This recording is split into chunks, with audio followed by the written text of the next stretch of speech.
അധ്യായം 14. ഇസ്രായേൽ രാജാവായ യഹോവാഹാസിന്റെ മകനായ യോവാശിന്റെ 2-ാം ആണ്ടിൽ യഹൂദ രാജാവായ യോവാശിന്റെ മകൻ അമസ്യാവ് രാജാവായി. അവൻ വാഴ്ച തുടങ്ങിയപ്പോൾ അവന് 25 വയസ്സായിരുന്നു. അവൻ യെരുശലേമിൽ 29 സംവത്സരം വാണു. യെരുശലേംകാരത്തിയായ അവന്റെ അമ്മയ്ക്ക് യഹോവദ്ദാൻ എന്നു പേർ. അവൻ യഹോവയ്ക്ക് പ്രസാദമായുള്ളത് ചെയ്തു. തന്റെ പിതാവായ ദാവീദ് എന്ന പോലെ അല്ലതാനും തന്റെ അപ്പനായ യോവാസ് ചെയ്തതുപോലെയൊക്കെയും അവൻ ചെയ്തു. എങ്കിലും പൂജാഗിരികൾക്കു നീക്കം വന്നില്ല. ജനം പൂജാഗിരികളിൽ യാഗം കഴിച്ചും ധൂപം കാട്ടിയും പോന്നു. രാജ്യത്വം അവന് സ്ഥിരമായപ്പോൾ തന്റെ അപ്പനായ രാജാവിനെ കൊന്ന ഭൃത്യന്മാരെ അവൻ കൊന്നുകളഞ്ഞു. എന്നാൽ പുത്രന്മാർക്ക് പകരം പിതാക്കന്മാരും പിതാക്കന്മാർക്ക് പകരം പുത്രന്മാരും മരണശിക്ഷ അനുഭവിക്കരുത്. താന്താന്റെ പാപത്തിന് താന്താൻ മരണശിക്ഷ അനുഭവിക്കണം എന്ന് യഹോവ കൽപ്പിച്ചതായി മോശയുടെ ന്യായപ്രമാണ പുസ്തകത്തിൽ എഴുതിയിരിക്കുന്നത് അനുസരിച്ച് അവൻ ആ കൊലപാതകന്മാരുടെ മക്കളെ കൊല്ലാതിരുന്നു. അവൻ ഉപ്പുതാഴ്വരയിൽ വെച്ച് എദോമ്യരിൽ 10,000 പേരെ കൊന്നു. സേലയെ യുദ്ധം ചെയ്ത് പിടിച്ച് അതിന് യോക്തേയേൽ എന്നു പേർ വിളിച്ചു. അത് ഇന്നേവരെയും പറഞ്ഞുവരുന്നു. ആ കാലത്ത് അമസ്യാവ് യേഹുവിന്റെ മകനായ യഹോവാഹാസിന്റെ മകൻ യഹോവാശ് എന്ന ഇസ്രായേൽ രാജാവിന്റെ അടുക്കൽ ദൂതന്മാരെ അയച്ചു. വരിക, നാം തമ്മിൽ ഒന്ന് നോക്കുക എന്ന് പറയിച്ചു.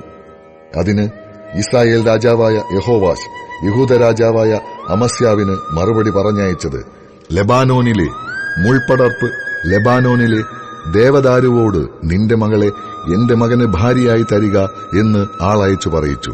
എന്നാൽ ലെബാനോനിലെ ഒരു കാട്ടുമൃഗം കടന്നുപോകയിൽ മുൾപടർപ്പിനെ ചവിട്ടിക്കളഞ്ഞു. എദോമ്യരെ തോൽപ്പിച്ചതുകൊണ്ട് നീ നിഗളിച്ചിരിക്കുന്നു. പ്രശംസിച്ചുകൊണ്ട് നിന്റെ വീട്ടിലിരുന്നു കൊള്ളുക. നീയും നിന്നോടുകൂടെ യഹൂദായും വീഴുവാൻ തക്കവണ്ണം അനർത്ഥത്തിൽ ചെന്നു ചാടുന്നത് എന്തിന്? എന്നാൽ അമസ്യാവ് കേട്ടില്ല. ആകയാൽ ഇസ്രായേൽ രാജാവായ യഹോവാശ് പുറപ്പെട്ടു ചെന്ന് യഹൂദായ്ക്കുള്ള ബേത് ശെമേശിൽ വെച്ച് അവനും യഹൂദ രാജാവായ അമസ്യാവും തമ്മിൽ നേരിട്ടു. യഹൂദ ഇസ്രായേലിനോട് തോറ്റ് ഓരോരുത്തൻ താന്താന്റെ കൂടാരത്തിലേക്ക് ഓടിപ്പോയി. അഹസ്യാവിന്റെ മകനായ യഹോവാശിന്റെ മകൻ അമസ്യാവ് എന്ന യഹൂദ രാജാവിനെ ഇസ്രായേൽ രാജാവായ യഹോവാശ് ബേത് ശെമേശിൽ വെച്ച് പിടിച്ചിട്ട് യെരുശലേമിലേക്ക് വന്നു. യെരുശലേമിന്റെ മതിൽ എഫ്രയീം പടിവാതിൽ മുതൽ കോൺപടിവാതിൽ വരെ 400 മുഴം ഇടിച്ചു കളഞ്ഞു. അവൻ യഹോവയുടെ ആലയത്തിലും രാജധാനിയിലും ഭണ്ഡാരത്തിലും കണ്ട പൊന്നും വെള്ളിയുമൊക്കെയും സകല ഉപകരണങ്ങളും എടുത്ത് ജാമ്യക്കാരെയും പിടിച്ചുകൊണ്ട് ശമര്യയിലേക്ക് മടങ്ങിപ്പോയി.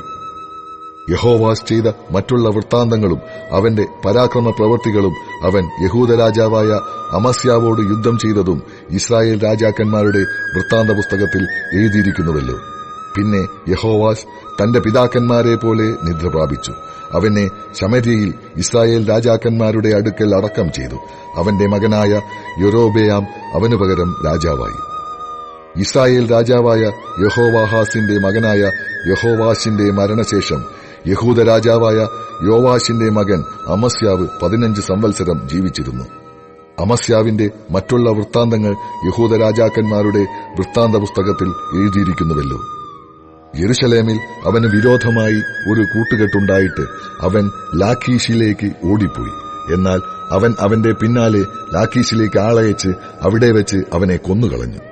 അവനെ കുതിരപ്പുറത്ത് വെച്ച് കൊണ്ടുവന്ന് യെരുശലേമിൽ ദാവീദിന്റെ നഗരത്തിൽ തന്റെ പിതാക്കന്മാരുടെ അടുക്കൽ അടക്കം ചെയ്തു.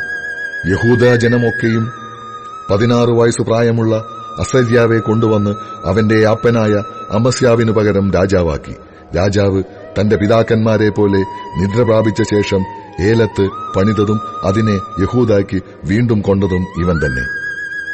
യഹൂദ രാജാവായ യോവാശിന്റെ മകൻ അമസ്യാവിന്റെ 15-ാം ആണ്ടിൽ ഇസ്രായേൽ രാജാവായ യോവാശിന്റെ മകൻ യൊരോബെയാം രാജാവായി ശമര്യയിൽ 41 സംവത്സരം വാണു.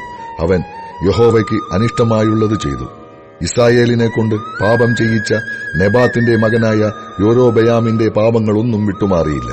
ഗത്ത് ഹേഫാർക്കാരനായ അമിത്തായിയുടെ മകനായ യോനാ പ്രവാചകൻ എന്ന തന്റെ ദാസൻ മുഖാന്തരം ഇസ്രായേലിന്റെ ദൈവമായ യഹോവ അരുളി ചെയ്ത വചനപ്രകാരം അവൻ ഹമാത്തിന്റെ അതിർ മുതൽ അരാബായിലെ കടൽ വരെ ഇസ്രായേലിന്റെ ദേശത്തെ വീണ്ടും സ്വാധീനമാക്കി. ഇസ്രായേലിന്റെ കഷ്ടത എത്രയും കഠിനം, സ്വതന്ത്രനോ അസ്വതന്ത്രനോ ഇല്ല. ഇസ്രായേലിന് സഹായം ചെയ്യുന്നവനുമില്ല എന്ന് യഹോവ കണ്ടിട്ട് ഇസ്രായേലിന്റെ പേർ ആകാശത്തിനു കീഴിൽ നിന്ന് മായ്ച്ചു കളയും എന്ന് യഹോവ അരുളിച്ചെയ്യാതെ യോവാശിന്റെ മകനായ യൊരോബെയാം മുഖാന്തരം അവരെ രക്ഷിച്ചു. യൊരോബെയാമിന്റെ മറ്റുള്ള വൃത്താന്തങ്ങളും അവൻ ചെയ്തതൊക്കെയും, അവൻ യുദ്ധം ചെയ്തതും യഹൂദായ്ക്ക് ഉണ്ടായിരുന്ന ദമ്മേശേക്കും ഹമാത്തും ഇസ്രായേലിനു വീണ്ടുകൊണ്ടതിൽ അവൻ കാണിച്ച പരാക്രമവും ഇസ്രായേൽ രാജാക്കന്മാരുടെ വൃത്താന്ത പുസ്തകത്തിൽ എഴുതിയിരിക്കുന്നുവല്ലോ. യൊരോബെയാം ഇസ്രായേൽ രാജാക്കന്മാരായ തന്റെ പിതാക്കന്മാരെ പോലെ നിദ്ര പ്രാപിച്ചു. അവന്റെ മകനായ സെഖര്യാവ് അവന് പകരം രാജാവായി.